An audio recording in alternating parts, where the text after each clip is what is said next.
Hi hello, ഇന്ന് ഞങ്ങൾ ഉണ്ടാക്കാൻ പോകുന്നത് മുട്ടക്കുഴലപ്പമാണ്. അതിനുള്ള മൈദമാവ് എടുത്തു വച്ചിരിക്കുന്നു, മൈദപ്പൊടി, ആവശ്യത്തിന് ഉപ്പ്, ശകലം മഞ്ഞൾപ്പൊടി, 2 കോഴിമുട്ട പൊട്ടിച്ചിടാം. ആ മുട്ട ഇട്ടത് അതൊന്ന് മിക്സ് ചെയ്തെടുക്കാം.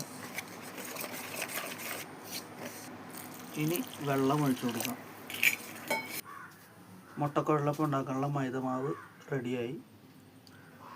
തേങ്ങ ചിരകിയതാണ്, അതിലേക്ക് ഇത്തിരി ഏലക്ക പൊടിച്ചത് ഇട്ട് കൊടുക്കുക. 2 ടീസ്പൂൺ പഞ്ചസാര. ഇനി അതൊന്ന് മിക്സ് ചെയ്ത് കൊടുക്കാം. മിക്സ് ചെയ്ത് കഴിഞ്ഞു. അടുപ്പിൽ വെച്ച പാൻ ചൂടായി, അതിലേക്ക് മാവ് ഒഴിച്ച് കൊടുക്കാം. ഇനി പീര ഇട്ട് റോൾ ചെയ്തെടുക്കാം. അങ്ങനെ മുട്ടക്കുഴലപ്പം റെഡിയായി.